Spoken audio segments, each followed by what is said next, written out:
მთავრობის 432 დადგენილება სტომატოლოგების ფუნქციონირებას საფრთხეში აყენებს. 700-ზე მეტი ლიცენზირებული სტომატოლოგი აცხადებს, რომ სტომატოლოგიური კლინიკები გაქრობის ან მიწის ქვეშეთში გადანაცვლების პირასაა. დადგენილება ითვალისწინებს, რომ პირველ იანვრამდე სტომატოლოგებმა ტრენინგებზე დასწრებით 20 ქულა უნდა დააგროვონ, თუმცა პროგრამა იმდენად ხარვეზიანი არის, რომ ამას უმრავლესობა დათქმულ ვადაში ვერ ასწრებს, ამიტომ პრემიერს დღეს დადგენილების შესვლის მოთხოვნით მიმართეს. არ არის საკმარისი რაოდენობით ტრენინგები.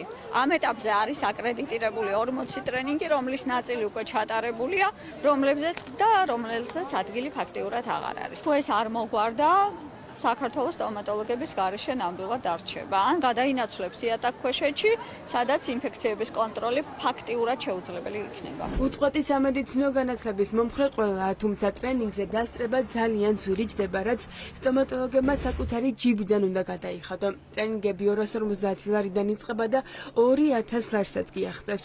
ძვირად ღირებული ტრენინგები ნაკლები ქულის მიმნიჭებელია. სტომატოლოგები ამბობენ, რომ ტრენინგებზე დასწრების გამო იძულებულები არიან მომსახურება გააძვირონ, თუმცა სავალდებულო ტრენინგებზე დასწრების სრულ ხარჯებს მაინც ხშირად ვერ უმკლავდებიან. უნდა გასაუბრებოდა სტომატოლოგიურ საზოგადოებებს. ამ ეტაპზე არ არის საკმარისი რაოდენობის ქულიანი პროგრამები. ის რაც უკვე არსებობს, არის ან უშინაარსო, ან არის ზედმეტად ძვირად ღირებული ისეთი, რომელსაც მაგალითად დამწყები სტომატოლოგი ვერ შეცვლა. სახელმწიფო უნდა დაარეგულიროს თანხები. ტრენინგების რაოდენობა არასაკმარისია. ბევრ რეგიონში სწავლებები საერთოდ არ ტარდება და რეგიონიდან სტომატოლოგებს დედაქალაქში ჩამოსვლისთვის დამატებითი ხარჯების მობილიზება უწევთ. ყველაფერი ეს კი მომხმარებლის და ექიმის კისერსია.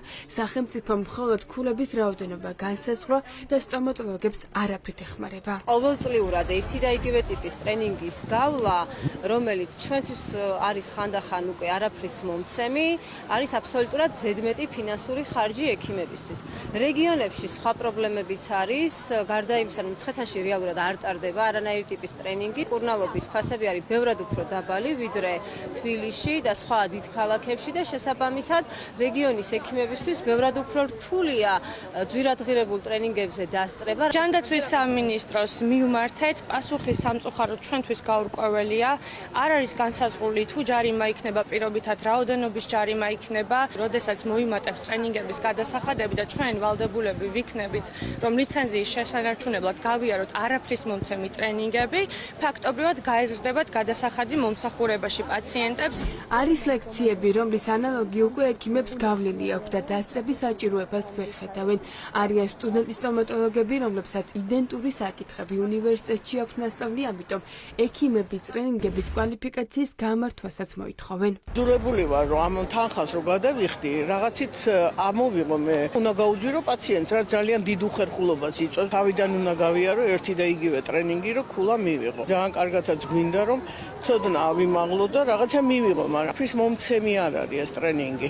სტომატოლოგების სავალდებულო სწავლებების სუბსიდირებას და 2025 წლის 1 იანვრის ვადის გადაწევას მოითხოვენ, რომ პროფესიულ განვითარებას რეალურად მიაღწიონ და ქულები მხოლოდ ფურცელზე არ დარჩეს.